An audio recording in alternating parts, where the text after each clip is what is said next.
Hello guys, welcome back to my channel. Okay, untuk topik kali ini, topik yang sangat-sangat panas. Dan baru-baru ni pernah ada isu viral pasal apa benda tah. Pasal tentang topik ni juga, yang macam ramai gila yang tak puas hati dan sebagainya. Tapi saya bukan nak cerita pasal benda tu. Apa yang saya ceritakan ini adalah topik mengenai tentang bahasa Melayu. Okay, bahasa Melayu. Okay, bukannya bahasa Malaysia, bahasa Melayu. Tanpa kita buang masa, jom.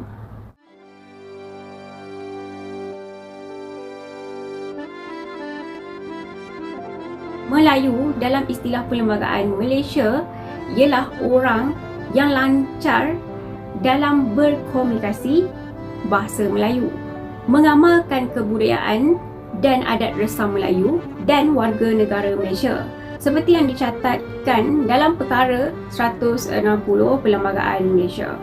Kalau maksud Melayu dalam istilah suku pula, bangsa Melayu yang terdapat di Semenanjung Malaysia, Thailand Selatan, Pantai Sarawak, Brunei, Pantai Sabah, pesisir Kalimantan dan banyak lagi. Kaum Melayu sudah pasti lazim dalam penggunaan bahasa Melayu untuk komunikasi harian. Sebut sahaja bahasa Melayu, pasti orang akan tahu betapa luasnya kosakata dan ayat-ayat baru yang selalu diterbitkan oleh Dewan Bahasa dan Pustaka. Sebenarnya, bahasa Melayu ini pernah mengalami evolusi dan termasuk dalam rumpun bahasa Austronesia. Mesti korang pelik kan? Evolusi apa pula ni? Okey, jom saya terangkan.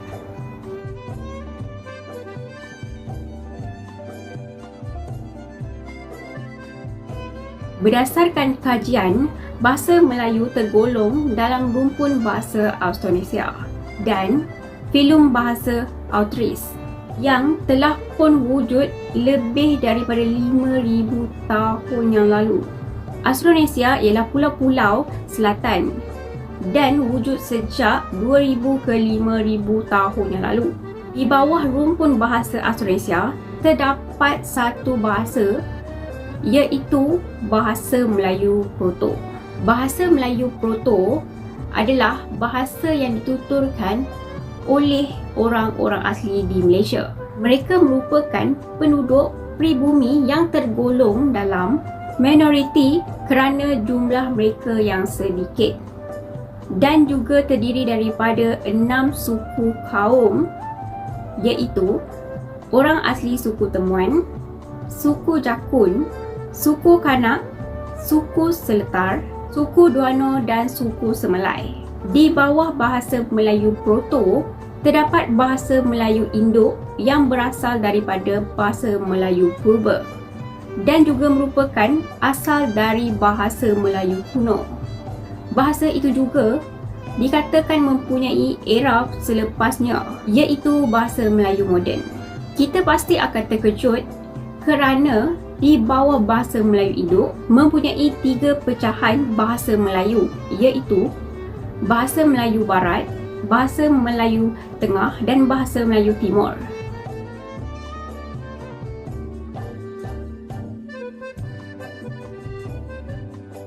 Bahasa Melayu Barat mempunyai bahasa Melayu Riau dan dituturkan sejak berkembangnya kerajaan-kerajaan Melayu.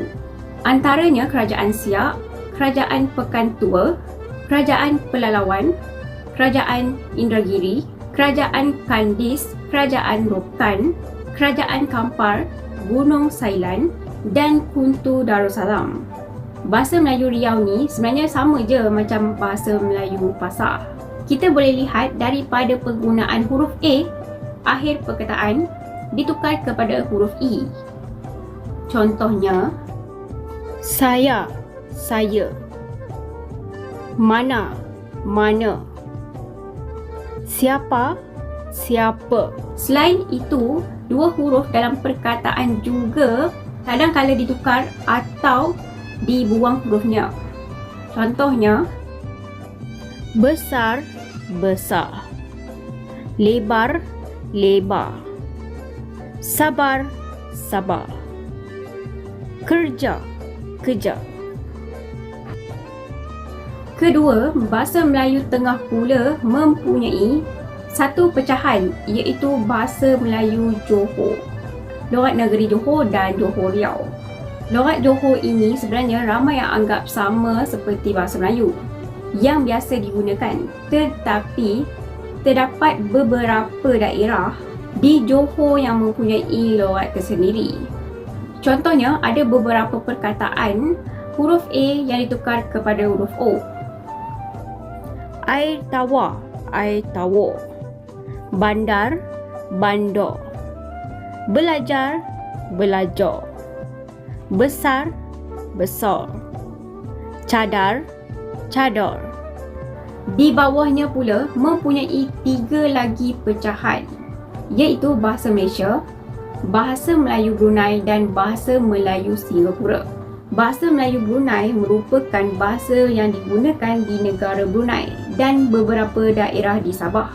Bahasa ini berbeza dari bahasa pasar dan kita boleh memahaminya dengan cara sebutan sesuatu perkataan.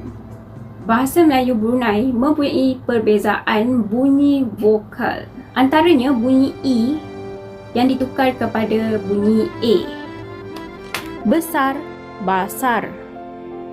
Keras, karas. Beras, baras. Huruf O ditukar menjadi huruf U. Boleh, buli. Tolong, tulung. Kotak, kotak. Bahasa Melayu Singapura muncul apabila Singapura keluar dari Persekutuan Malaysia pada bulan Ogos tahun 1965 dan telah berkembang melalui 3 tahap perkembangan, iaitu penulisan, pembakuan dan pemodenan.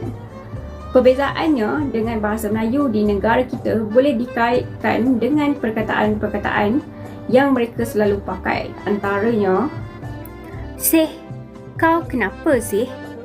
Sia, apa sia? Bedek, bedek ah. Ya oh, kau ni ya je. Rasanya macam itulah. Kalau kata tak betul, korang boleh komen dekat bawah. Okay. Selain itu, ada juga beberapa perkataan yang asalnya daripada bahasa Melayu Singapura, iaitu epok-epok, karipap. Puteri salat, kuih seri muka. Anu, tolong. Contoh ayat, awak anukan ini untuk saya boleh? Mata air, kekasih hati. Air jarang, air mineral. Yang ketiga adalah bahasa Melayu Timur. Bahasa Melayu Timur pula mempunyai 2 pecahan, iaitu bahasa Melayu Kelantan dan bahasa Melayu Patani. Bahasa Melayu Kelantan ialah bahasa Melayu yang digabungkan dengan lorat Kelantan. Bahasa ini bukan sahaja dituturkan oleh bangsa Melayu, bahkan kaum Cina dan kaum India juga fasih dalam bahasa Melayu Kelantan. Kita boleh lihat beberapa contoh perkataan dari bahasa Melayu Kelantan. Ada perkataan yang dibuang huruf asal dan diganti dengan huruf lain. Antaranya, batas, batah. Habis, habis. Dapur, dapur. Pukul, pukul. Hujan, hujan. Makan, makan. Bahasa Melayu Patani pula adalah bahasa Melayu yang digabungkan dengan lorat Patani dan mempunyai 2 varian, iaitu dialek Patani Hulu dan dialek Patani Hilir. Bahasa ini sama je dengan bahasa Melayu Kelantan, tapi yang membezakannya adalah gaya pertuturan. Sorry, saya tak reti nak sebut dan tak reti nak buat gaya pertuturan tu, tapi saya ada sediakan video. Ramai berjumpa dengan pelbagai berita cap kerasaข่าว dengan bahasa Melayu dari TV Sebelah Jala bersama dengan saya Hafsah Nawir pada hari Jumaat tanggal 20 Karakodakum tahun 2000.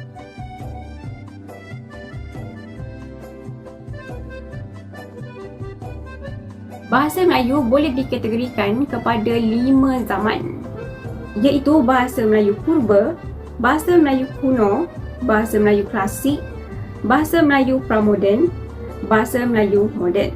Zaman bahasa Melayu Purba muncul pada bahasa Melayu prasejarah ataupun sebelum sejarah. Bahasa Melayu kuno muncul setelah adanya cacatan sejarah, iaitu dalam bentuk tulisan, sama ada dipahat di batu atau bahan-bahan lain.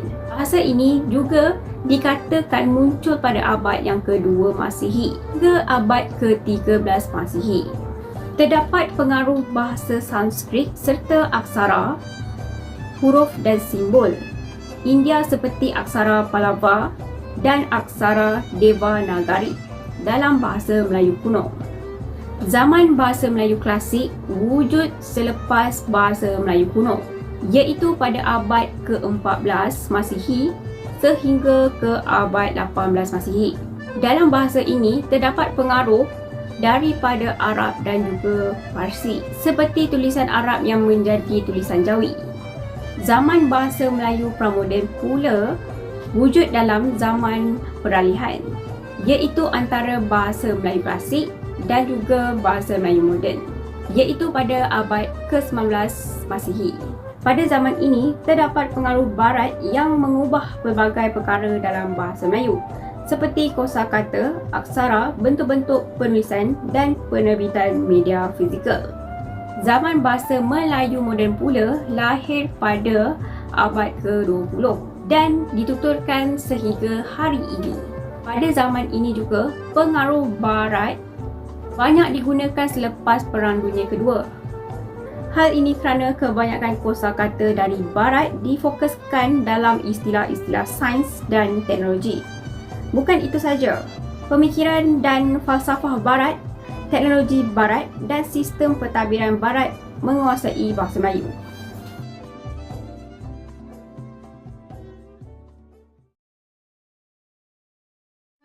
Kalau kita rajin membuat penyelidikan atau carian, banyak sahaja jenis-jenis bahasa Melayu yang sebelum ni kita tak tahu pun. Bahasa Melayu juga merupakan komponen yang melambangkan identiti negara kita dan kita juga harus memartabatkannya. Contohnya, menerapkan bahasa-bahasa baku dalam penulisan mesej kepada kawan di media sosial.